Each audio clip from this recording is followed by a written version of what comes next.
Do you find yourself lying around after school, literally doing anything but studying, yet you know you have to study? Also, you already know the consequences very well, yet you're still unable to put yourself to study. Look, yeah, I know exactly how you're feeling because that was me from year 9, year 10, 11 and up to year 12. And in year 12, that's when I failed my exams and I had to retake the year. But in this video, I want to share with you how I became somebody who was procrastinating to somebody who was able to finally motivate themselves to study and actually do pretty decent at the end of year 13. For you to understand why you can't find the motivation to study, I want you to listen to my story. I want you to understand what I was like in year 12. So I want you to watch this entire section of the video.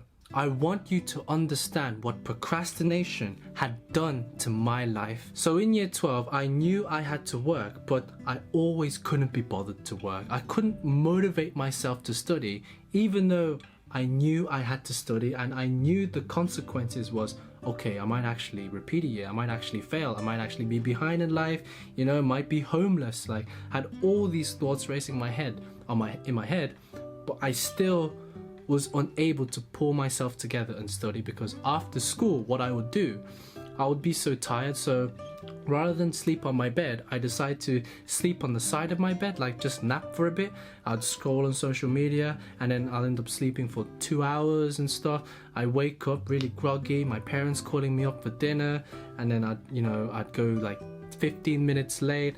I'd have my dinner and then it'd be like 9 o'clock. I've done no studying, but then at that point I just can't be bothered. But since I already napped, right, then I can't sleep until like 1 a.m, 2 a.m, and then that would make me sleep deprived for school and I would be unable to focus. And every time people would tell me to work hard, I would literally just rather be on my phone because it was much easier than focusing in the lesson and actually revising. So overall in year 12, I was a mess, and I also had that mindset in year 11, year 10, year 9, and thankfully in GCSE it turned out okay. I got decent grades in GCSE and I thought I would get away with it in A level, but I was so wrong. So what made me change? You'd think after the January exams I would have that wake-up call to revise. No, I flopped my January exams, and for like 2 weeks or so, I was like, okay, Aldridge, it's time to work. But I ended up not working. Why? You know what I did? Ended up doing that same pattern. Sleeping at 2, then doing school, tired as hell. Then after school, I would go on the side of my bed, nap, and it's like this endless cycle. The first wake-up call I really had is when my teachers announced the exam dates in like February or March. But then after that, right, again 2 to 3 weeks after they announced it, I was like, I was telling myself, okay, I know I have to revise, it's time to go. But actually, let me just look at my phone. Actually, what am I missing out? Oh right, let me go hop on the PS3. Who's online? Oi, man's online. Like, yeah, I haven't seen this guy in 8. And then 2 to 3 weeks before the exams, I was basically cramming everything. In my mind, I still found myself procrastinating even a couple weeks before the exams, and I know it was bad, but I still managed to procrastinate. And at that point in time, when I was cramming so much content and I wasn't understanding stuff, and knowing that all my classmates are like ahead of me, I was just thinking to myself, bro, what's the point, man? What's the point? I'm gonna fail? So let's fast forward. It's now exam season. I do my exams, yeah, and then it's August, it's results day. Oh my god. This was one of the worst days of my life. I think I explained this in a previous video. I got DEUU. I just put it back, man. I just put it back in the envelope. And I couldn't believe it. Well, I knew I was going to fail, but to actually see a piece of paper telling me that I failed, that this failure is actually stamped in reality. It's not just in my head, like it's facing in front of me. Oh my days, I was so frustrated and angry and disappointed in myself. I felt so down. I was so down that week, man. And like for ages, I was just, and when I got home, like, oh, it was tough, man.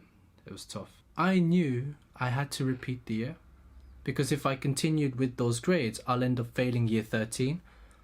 And what happens if I fail year 13? Go to university with crappy grades. Then graduate with a degree with crappy grades, and then live a crappy life. I don't know. That's what I thought back in year 12. During that holiday, from results day till the first day of year 12 again, right? I started thinking about my goals. I started thinking about what it is. What is life? What is the meaning of life? Why am I here? How could I fix that horrible pattern of me being sleep deprived and napping after school?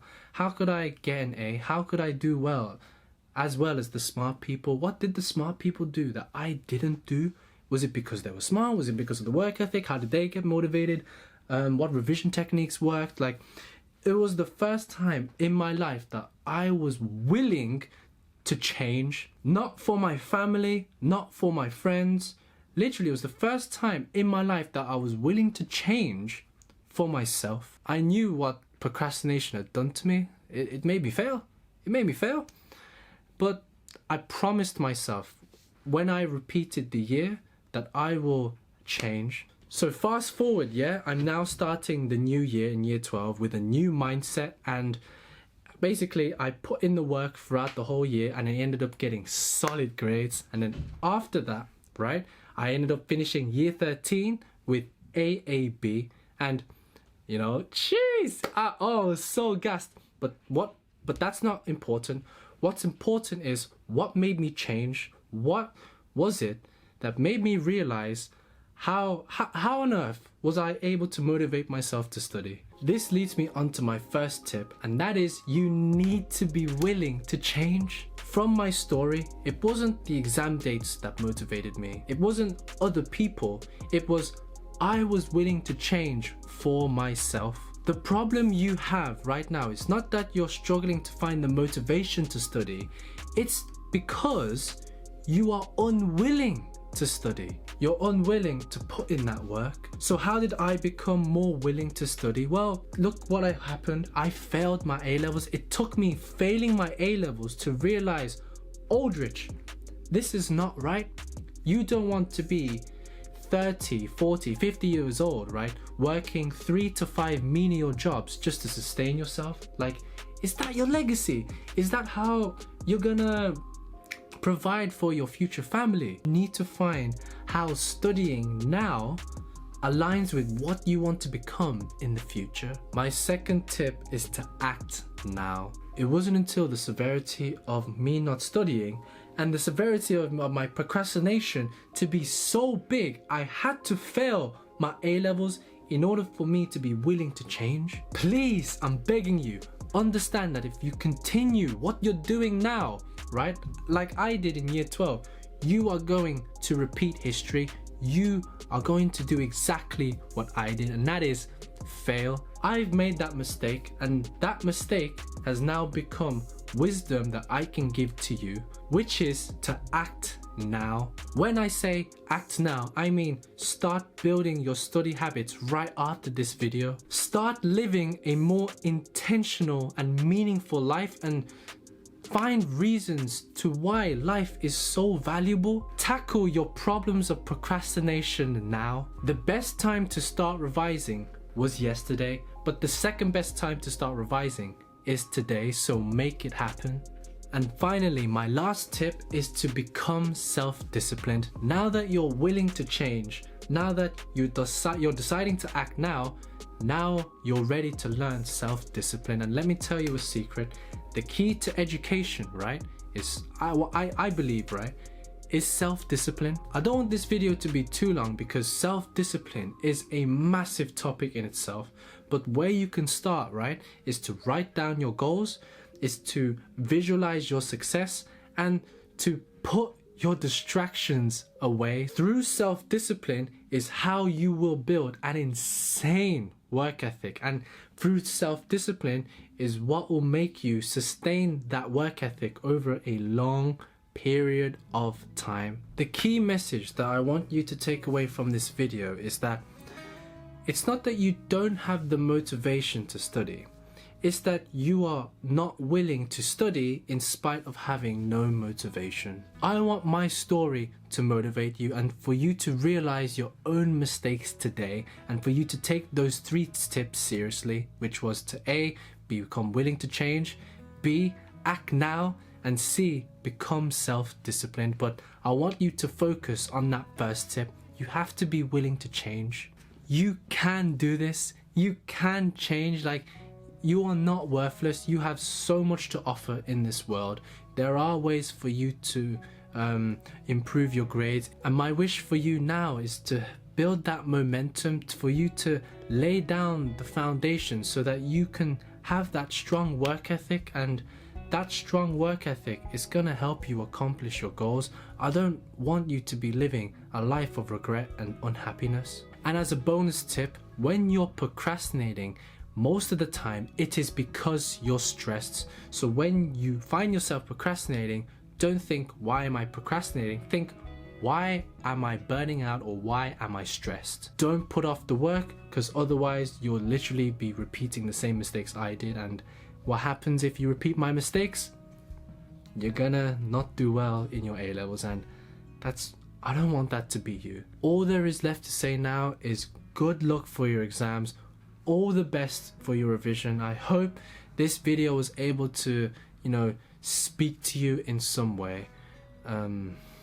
Yeah, just learn from my story, man. I don't want you to fail. I don't want you to fail, man. I hope this video finds you well. I hope it does. But anyway, take care. I hope this video was useful. And yeah, safe.